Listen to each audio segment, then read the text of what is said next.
kembali di channel Mama Mimi In Channel. So guys, pernah nggak kalian pergi ke suatu tempat tapi nyadar ternyata benda sehari-hari yang mereka gunakan itu berbeda dengan yang kalian gunakan di rumah? Gimana tuh rasanya? Apalagi kebetulan waktu itu kamu nggak ada persiapan kan?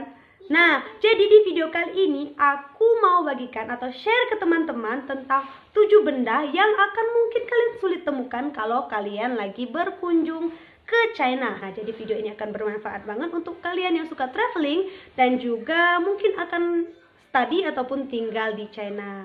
So, nggak usah lama-lama, yuk kita langsung ke benda yang pertama. Nah, untuk benda yang pertama ini, teman-teman pasti sudah tahu kalau di China itu orang-orang di sini makannya menggunakan sumpit. Dan kalau teman-teman itu sama kayak aku dulu yang makannya menggunakan sendok di Indonesia atau pakai tangan ya teman-teman, itu sebaiknya teman-teman siapkan sendok di tas atau bawa dulu dari Indonesia, terutama untuk teman-teman yang kalau ke Cinanya itu cuma beberapa hari aja. Karena kenapa? Kalau teman-teman juga pernah ke Cina pasti tahu kalau di Cina itu sulit banget ditemukan sendok yang buat makan yang kayak di Indonesia, guys.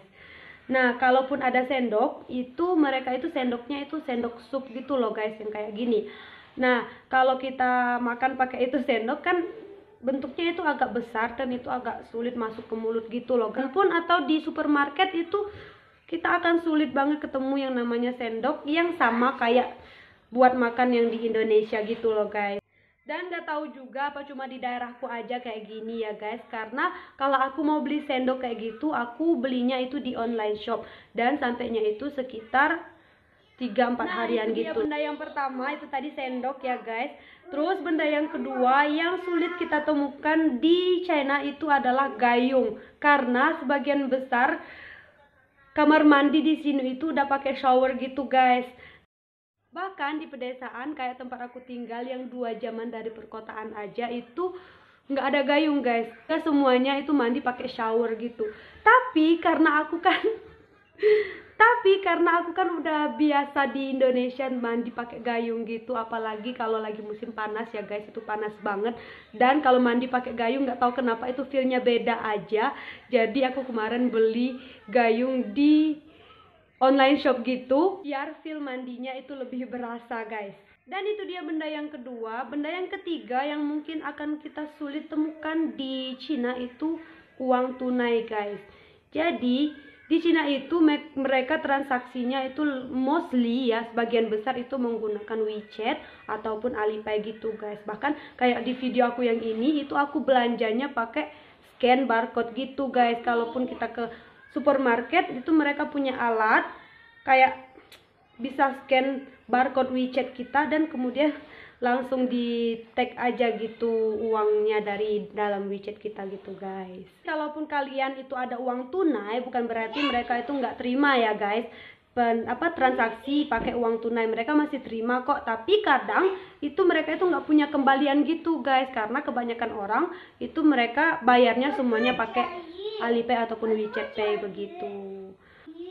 So itu tadi benda yang ketiga. Dan benda yang keempat yang akan kalian sulit temukan adalah sosial media yang biasa kalian gunakan di Indonesia kayak Facebook, WhatsApp, Instagram, TikTok dan juga Google itu nggak ada di Indonesia. Jadi kalau kalian mau ke Cina, kalian harus install aplikasi yang namanya VPN. Ada banyak banget aplikasi, tapi aku rekomen banget ke teman-teman semuanya yang mau ke Cina, apalagi yang ke Cinanya itu untuk waktu yang lama, kalian lebih baik itu beli VPN yang berbayar, guys. Karena kenapa? Kalau pengalaman aku waktu itu, aku pakai free VPN atau VPN yang gratis itu bisa tiba-tiba nggak bisa terkoneksi, guys. Kan kalau nggak bisa terkoneksi, apalagi kalau kita pelajar ya, guys, tiba-tiba gitu, takutnya itu bikin khawatir keluarga yang ada di Indonesia. Dan itu dia benda yang keempat. Benda yang kelima ini itu relate banget sama salah satu teman aku yang ada di Indonesia. Karena kenapa?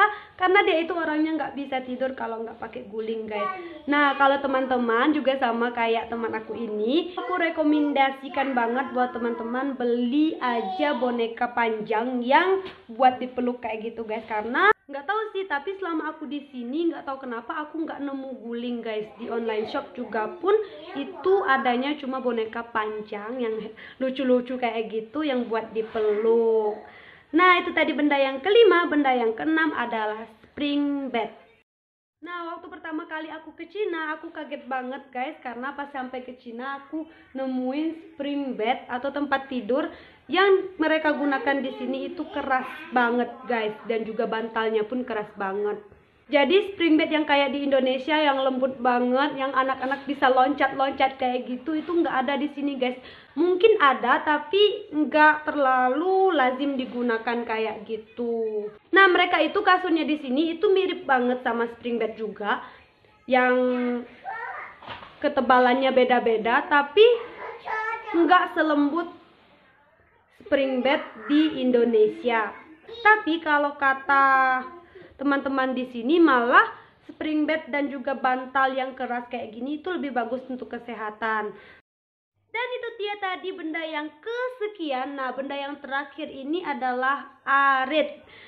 Nah karena aku itu tinggalnya di pedesaan kayak gitu guys, kita itu masih suka tanam-tanam sayur dan juga bunga-bunga di depan rumah atau di belakang rumah kayak gitu. Kan biasanya ada rumput yang bakal tumbuh apalagi musim semi guys. Nah mereka bersihkan rumputnya itu nggak pakai arit kayak yang di Indonesia atau di Bengkulu lah maksudku guys. Jadi mereka itu pakai salah satu alat yang mirip, yang bentuknya itu kotak kayak gitu, ada tangkainya. Nah penggunaannya itu misalnya ini kan rumput guys, dia itu disodok ke dalam tanahnya kayak gitu, terus rumputnya dicabut sampai ke akar-akarnya, karena kata mereka itu lebih bagus dan rumputnya akan lebih sulit tumbuh lagi gitu guys. Nah gimana nih teman-teman yang pernah ke Cina atau yang lagi tinggal di Cina, kalau di daerah kalian sama nggak kayak yang aku sebutin tadi? Kalau ada benda-benda yang juga di daerah kalian mungkin kalian sulit temuin, itu boleh banget komen di bawah guys. So terima kasih sudah menonton video ini sampai habis. Jangan lupa tekan like, komen, dan subscribe, dan juga aktifkan notifikasinya supaya aku lebih mudah ketemu teman-teman kalau aku upload video yang baru. Sekian aku Mimi Mama, sampai jumpa di video selanjutnya. Bye bye.